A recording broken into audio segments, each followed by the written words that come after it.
All right. So I just came back from Bosnia. I rented this car for Visoko car rentals at a Sarajevo airport. I had hired a guide from a website called Show Around Tours. Her name's Evelyn. She's amazing. If you Google Show Around Tours, it should probably pop up. I had this little toy dog I was taking with me, and I was sending videos to my kids with it because my kids didn't come with me. It was for my 40th birthday. I was like, I want to do something really fun. So I wanted to go to where my favorite book is from, which is Visegrad. But this video is just part one. So this video is just going to have Visoko and Sarajevo, or at least our first 2 days in Sarajevo. We did go back to Sarajevo. The museum there of natural history is amazing. Like one of the best museums I've ever seen. It had a prehistory section, a section with like Greek statues, like even like some rare things you see that they called pagan cult monuments, like these little goat statues called Sylvanas. That was really cool. Pigeon Square, this is where this is right here. They had really good food there. The souvenirs are like, I would probably say get them in Mostar instead. It seemed like Mostar is more affordable than Sarajevo. Here, I think we just got coffee. So this is like, you can call it a Turkish coffee or a Bazanska kava. That little copper thing is called a jezva. It was really good coffee, and I can't understand how like here in the USA our black coffee tastes terrible, but over there the black coffee actually tasted really good. It was actually kind of lightly snowing on us, and this is a funny part because we were out actually eating these cups of tiramisu dessert, and when these pigeons take off, feathers go everywhere. And I started joking that maybe this whole time it was just pigeon feathers falling on us, and it really grossed out my nephew that was traveling with me. That essentially we had pigeon feathers all over our ice cream after that. But yeah, it was snowing. It was an unusually cold April. What else can I say about it? Oh gosh, Turkish delights and lokum and baklava galore. Here we hiked up to the White Fortress. It was a nightmare of a hike because we couldn't find parking. It took us about 40 minutes to get up there, and then we got up there and the place was actually closed. It was April 6th, which is a Sunday, but I don't know if it's closed because it was Day of Sarajevo, or which is a holiday sort of thing, or if it was just closed because it was a Sunday. But we did get up there to the White Fortress, and unfortunately we could not get in. It was closed. Down here, they have kind of these cemetery memorials. We did go through some of these.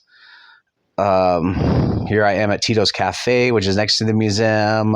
They had really good coffee there that I remember. They also had some tanks and like military equipment out in the front that was really interesting to see. This painting right here like blew my mind. It was really cool. It had like these horse setup things.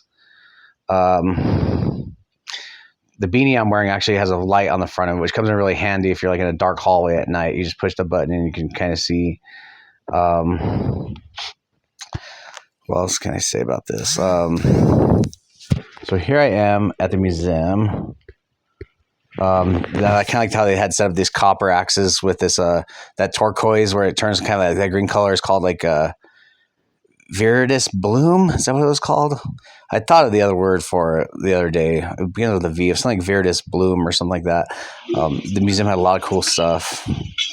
Here they had even reconstructed some things like where they're missing pieces, but they can kind of tell what it would have looked like. This is Sylvanas. It says 3rd century. Yes, Sylvanas. Kind of a nature god, I think. And then this is Diani and Nymph. Diana and Nymphs, 3rd century. How cool is that? And this is Sylvana and Diana. Sylvanas kind of looks like a goat or like a little alien guy sometimes. I'm not too sure about him. Like hoofs. I guess this is just a photo of one they have. It says Sylvanas, Diana, and Nymphs. So all this is like 300 AD. Right over there, I think that's one of his heads.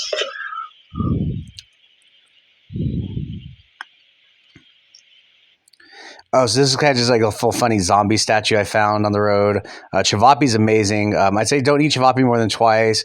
Right there, that's Begova Chorba. It's really good.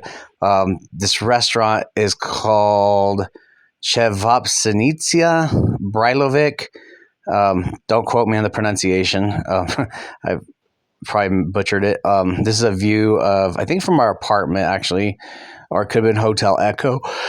I'm not too sure where I'm from. That video? Oh, what was that video? What else? So the food's amazing. Driving's kind of sketchy, especially down the alleys and stuff like that. Parking was a nightmare in Sarajevo, like constantly, just about until like the last days we were there, because the parking garages are hard to figure out too. Like they don't quite make sense. That you like to get out is the hard part. You have to go to a machine and pay at the machine, and then take the ticket to the exit. Like you can't just pay at the exit. Like that was a hard part to understand. Yeah, it kind of looks like a heroic pose. Oh, this is where you have to go for burek. They had great burek there.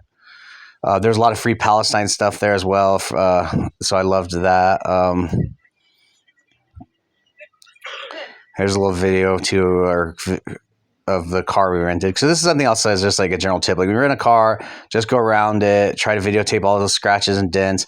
But this was kind of a hassle because I literally had guys from the airport, like the guards, yelling at me because they had parked the car there for me to pick it up. And they wouldn't even give me like 30 seconds to walk around the car. So it felt like, but still, I mean, I would recommend Sito. They were great. I did have a problem with the battery of the key kind of running out almost because it flashed up on the odometer there. That's a good restaurant right there for Chavapis. And they had really great parking behind it too. So you really don't have to worry about parking if you go to that restaurant. So that restaurant, I give it 5 stars for sure. I went there twice, 2 mornings in a row. That was both of our breakfasts in Sarajevo at one place, which I guess is probably not the best idea if you want to be a foodie, but if something's perfect, why ruin it, right? Right here, we're joking about reading the coffee grounds in a cup because our tour guide was doing it with me.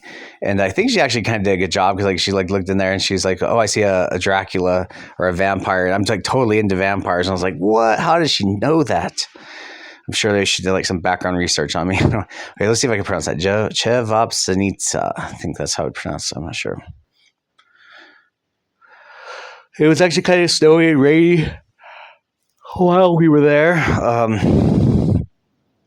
The driving around the city on the main streets isn't bad. It's just those alleys are terrible. There's also like by those museums, there's like a road along the river on the backside, and that area is only for cars during certain parts of the day. So we actually drove down it at a part we weren't allowed and had a bunch of old guys screaming and yelling at me for driving down it, but they don't have the roads blocked off or anything. So, I mean, I guess there's probably a sign saying, hey, don't drive down this road, but it's not in English, that's for sure. Okay, that's definitely a view from our apartment where we were staying the first 2 nights. Every place we got an Airbnb. So like all the hosts on Airbnb were great. The stays were super affordable throughout Bosnia and Republika Srpska and Croatia. None of it was crazy expensive. So the hosts are super nice. This is in the tunnel, the Ravne Tunnel in Visoko. This is the rock that has the carvings here. Right there, you can see the triangle that's carved on it and some of the other symbols that are really faded.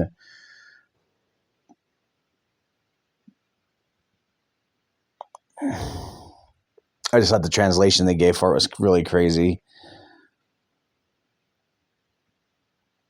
I guess I'd have to look into those rune symbols. This is actually quartz and stuff they mine there locally. This restaurant was probably the best restaurant in Visoko. I think it was called like Simonich. I can't remember exactly what it was called. But they were like the super nice people. Oh my gosh, like unbelievable nice. They even gave us free dessert. That persimmon's dessert right there, they gave it to us for free. Super great people. They're located right here in front of this tunnel thing. There's a sign for it. It's kind of hard to read. I think it says Simonich. But they were great in Visoko. If you go to Visoko, that's the place to get food for sure.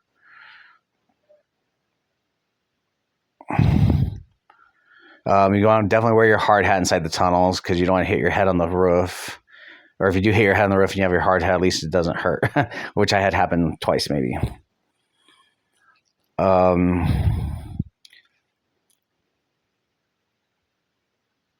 The pyramid, I really don't think it's a pyramid anymore. But I mean, like, I don't know, because like the Illyrians could have had a proto-pyramid there. They could have dug tunnels. But I mean, I just didn't see, like, the stuff I'd seen online just suddenly like wasn't there anymore. Like I thought I had saw like them like saying that there were steps and that there was stuff like that, and then like it's just like I don't see any of that. I see just like kind of like a. But my friend said the geology is more interesting than this pyramid story. Like the actual geology of this conglomerate is crazy. That like you could think that like nature can make this over like millions and millions of years of just like clay getting packed and packed and packed. And so, I mean, some of the science stuff they should actually just focus on like maybe the hard science, like the hard geology and stuff. Because like sometimes the real story is more interesting than like a made up story. Like Dracula's castle is cool, but the story of Queen Maria at Dracula's castle, because it's her real castle and her real story, I actually thought that was more interesting than the story of Dracula. I mean, that's hard to